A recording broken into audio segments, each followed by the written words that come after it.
Pacino, the director of I Live Here Now. Julie, thank you so much for talking this to us. Thank you. Yeah, thanks for having me. So I honestly admit on the show often to the team that I'm not always a horror fan, but I go to horror films for the show. But I have been particularly drawn to horror films directed by female directors like Julie Ducournau and Coralie Farjat. And I was really interested in seeing your film. And like theirs, I found your story. I mean, I found the story to feel very visceral, and I feel like as women, we feel a real response to the horrorness of that. And I heard this is a very personal film, and I wanted to know what made you want to make this film in this genre. Yeah, well, it's my first feature, so I did want to do something quite personal, and I think the horror genre really lends itself to that because you can weave in deep-rooted personal things while also making it entertaining. I didn't want to trauma dump on anyone, but I had some stuff to get off my chest, and so I really had a lot of fun playing around in the genre and leaning on the campy horror of it all. And I don't know, there's like right now, the women you just mentioned, like there's just such a freedom within the genre that I was really excited to dip my toe in. Yeah, great. And we definitely got strong David Lynch vibes, of course, with Sheryl Lee, but Kubrick vibes and even a little bit of Emerald Fennell, A Promising Young Woman. What are some of your inspirations for making this kind of film? Yeah, definitely the directors you mentioned. Also, I'm a big Terry Gilliam fan, and Jane Schoenbrunn. I saw the TV Glow.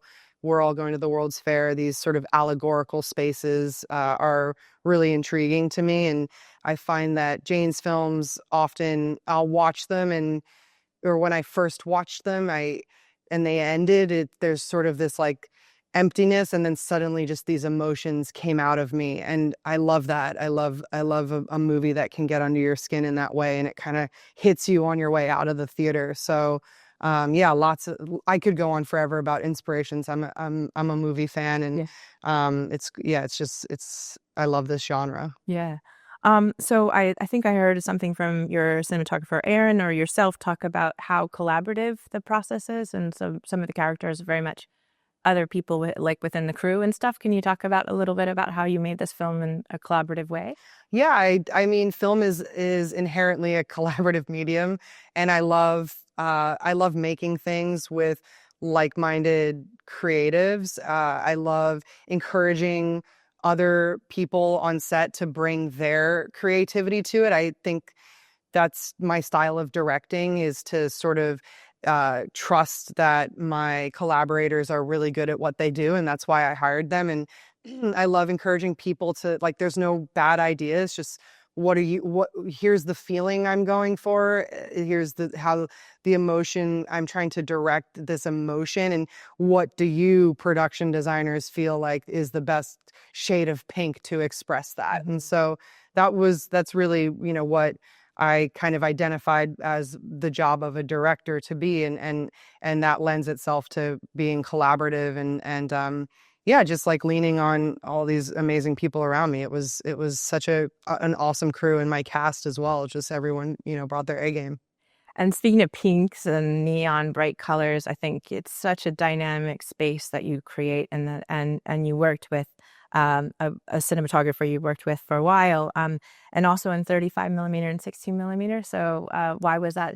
What was that choice to do that? Yeah, Aaron and I have worked on a few shorts together, and he also has been the lighting designer on a lot of my photographs, mm-hmm. which I've shot on film. I'm also a portrait photographer, and so there's just a shorthand there that he and I developed, and a mood that I really love that he's able to identify, and colors that particularly speak to me. So the choice to shoot this movie on film was initially a product of that, like, and celluloid, just the grit and the imperfections of it really lend itself to the rawness that I was going for this movie. I also really love the way that shadows, that film renders shadows and bright colors. And so I knew that with this project and building it all on a soundstage, that I was going to want a lot of that to enhance the mystery and the emotions. And so it kind of just was a natural choice to shoot on film. I only want to shoot on film now though, so I'm spoiled. That's the problem leading into whatever I make next. Yeah, I did one 16 millimeter when I was really young, and it was like you never want to. I can't go back. I can't go back. You know, we can't. We got to get. Totally understand, and you shouldn't if you can. We thought it was very interesting the focus on female characters and relationships, the dynamics between each other. Like the male is not as important as all of the female, and sometimes not so nice, between the all. And then, as Emma, my colleague, pointed out too, it could be maybe internal, felt like a little bit sometimes like the Satan devil on your shoulder sort of thing. So why were you very interested in sort of those female relationships specifically? Maybe just from life experience and just, I think a lot of, I don't know. I think there's a lot of internalized misogyny that occurs amongst women.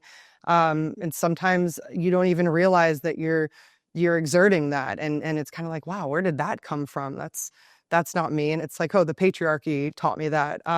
And so, I don't know. I love working with women. And I think it was again, just like a natural thing for it to be a predominantly female cast.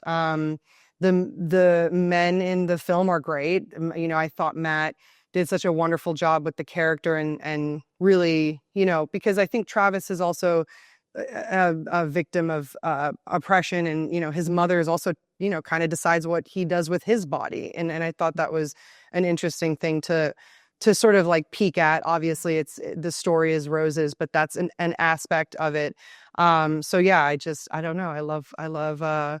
I loved working with these women on this project. It was amazing. Yeah, and it was fantastic. We loved that. So the film premiered at Fantasia and then Locarno as well. But now you're doing Edinburgh Midnight Madness tonight. Exactly. What are you looking forward to seeing in that kind of vibe, like a midnight screening? I don't even know what to expect. I'm so excited. It will be the first midnight screening that I've ever gone to. I didn't realize they were actually at midnight. I thought that was just sort of like horror midnight thing. So I don't know what to expect. We got here yesterday. The city is awesome. It's electric right now. It's buzzing. So I'm hoping that some of that energy comes through into tonight's screening. And it's always fun to experience this movie with an audience. And I don't know. I think this region of the world, hopefully the humor will speak to this region. I think there's a really great sense of humor here. So I'm excited for that stuff. Laughing is always a nice way to get everyone to let their guard down before I get in there and fuck with them. I'm expecting a good time. Yeah.